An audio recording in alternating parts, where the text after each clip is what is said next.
मैं रेणु मिश्रा, हिंदी अध्यापिका। बच्चों, आज हम कक्षा 5 विषय हिंदी का अध्ययन और अध्यापन करने जा रहे हैं। बच्चों, आज हमारा पाठ क्रमांक है 4, जिसको कि दूसरी इकाई के अंतर्गत से लिया गया है। इसका शीर्षक है बालिका दिवस। बच्चों, इस पाठ के अंतर्गत हम पाठ का वाचन, शब्दार्थ, प्रश्न उत्तर का अवलोकन करेंगे।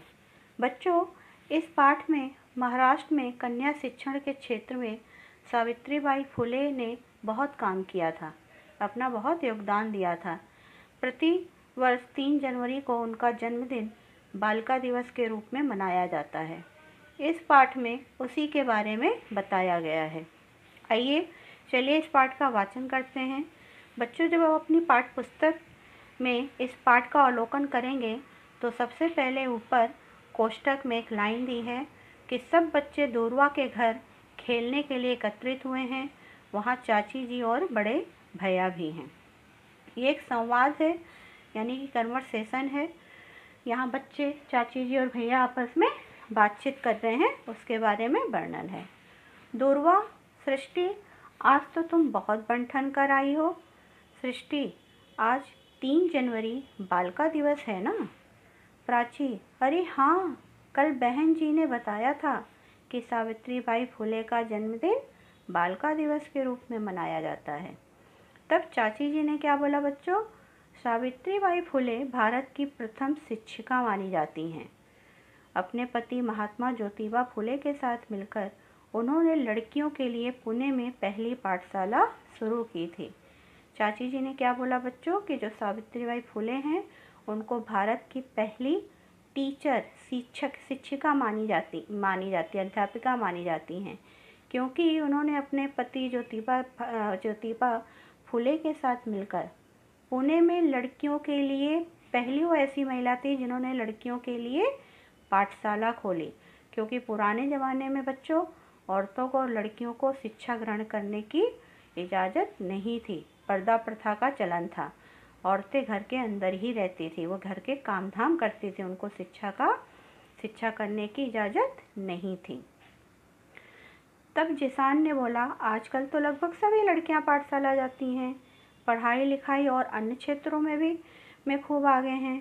तब जिसान ने क्या बोला, लेकिन आजकल के आधुनिक युग में तो सभी लड़कियां स्कूल जा रही हैं, पढ़ाई लिखाई कर रही हैं, और जितने भी हमारे क्षेत्र हैं जहाँ लड़के अपने जिस तरीके से पढ़ाई कर रहे हैं, हर क्षेत्र में आगे बढ़ रहे हैं, लड़कियां भी आगे बढ़ रही हैं। तो मंत्र ने क्या बोला, हाँ हाँ, आज समाज सेवा, शिक्षा, विज्ञान, संगीत, प्रशासन, शोधकार, खेलकूद आदि हर क्षेत्रों में लड़कियां आगे बढ़ रही हैं। तो मंत्र ने क्या बोला जिसान से कि हाँ, पहले ज़माने में ऐसा नहीं था, लेकिन आज के युग में, आज के आधुनिक युग में लड़कियां लड़कों के साथ कंधे से कंधा मिला के आगे बढ़ रही हैं।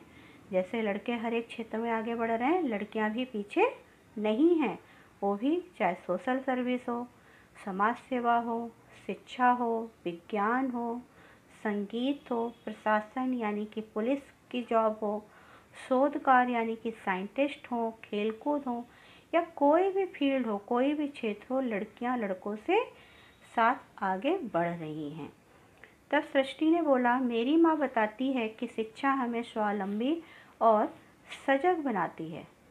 सृष्टि ने क्या बोला कि मेरी माँ बोलती है कि शिक्षा में सिर्फ जॉब या नौकरी करने के लिए नहीं पढ़ना चाहिए। शिक्षा हमें समझ बनाती है, हमें इंडिपेंडेंस बनाती है, हमें सही राह दिखाती है, और हमें ये बताती है कि हमें सही कदम पे, सही रास्ते पे चलना है या गलत रास्ते पे चलना है, इस चीज़ का ज्ञान कराती है। तब भैया ने कहा जाता है, एक लड़की शिक्षित होती है तो पूरा परिवार शिक्षित होता है। तब भैया ने क्या बोला कि हाँ, ये सही है। ऐसा कहा भी जाता है कि अगर एक लड़की शिक्षित होती है तो पूरा परिवार शिक्षित होता है। यानी कि अगर लड़की पढ़े तो ऐसा ज़रूरी नहीं कि उसको वो सिर्फ नौकरी करने के लिए पढ़े। अगर एक लड़की शिक्षित होती है तो शादी से पहले और शादी के बाद भी वो अपने घर परिवार और समाज को भी शिक्षित कर सकती है। वो अपने बच्चों को अच्छा ज्ञान दे सकती है। शिक्षा का मतलब सिर्फ नौकरी करना नहीं है, शिक्षा का मतलब है अच्छे विचारों को अपने अंदर संचित करना और अच्छे विचारों को आदान प्रदान करना। तो अगर एक लड़की शिक्षित होती है तो पूरा परिवार शिक्षित होता है। तब प्राची ने कहा, हाँ, इसीलिए हम सबको खूब मन लगा के पढ़ना चाहिए। प्राची ने बोला कि हाँ, इसीलिए अगर हमें अपना परिवार, अपना समाज शिक्षित करना है, हमें आगे बढ़ना है, हमें स्वावलंबी बनना है, सजग बनना है, तो हमें खूब पढ़ लिख कर मन लगाकर आगे बढ़ना चाहिए। और इस बात से सहमत होते हुए सभी बच्चे बोलते हैं कि हाँ, हम खूब पढ़ेंगे, खूब पढ़ेंगे।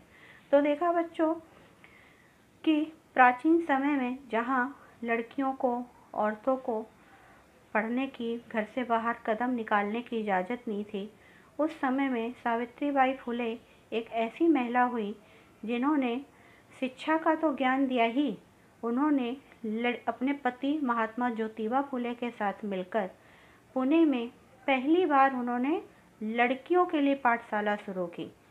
उन्होंने ये समाज को बताया कि सिर्फ पढ़ाई लिखाई पुरुषों के लिए ही नहीं, वो स्त्रियों के लिए ही भी ज़रूरी है। पढ़ाई लिखाई का मतलब सिर्फ जॉब करना, नौकरी पाना नहीं है।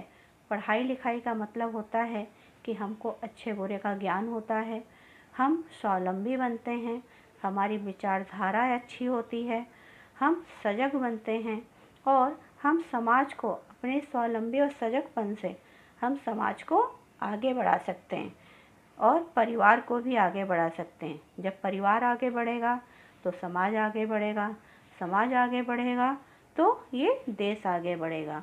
तो इस देश की उन्नति में जहाँ पर पुरुषों का पूरा योगदान है, वहाँ स्त्रियाँ भी पीछे नहीं हैं। आज हर एक स्त्री हर एक क्षेत्र में अपना योगदान दे रही है।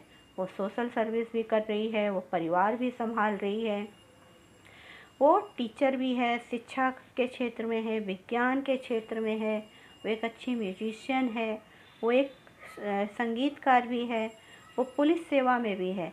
इस तरीके से अन्य क्षेत्रों में लड़कियां आगे बढ़ रही हैं। तो हम सभी को खूब मन लगा के पढ़ना है अपना और इस देश का नाम आगे रोशन करना है। बच्चों, आपके वर्कबुक से संबंधित यहाँ मैंने प्रश्न के उत्तर लिखे हैं, जिसको कि आपको सुंदर अक्षरों में अपनी वर्कबुक में उतारना है। धन्यवाद।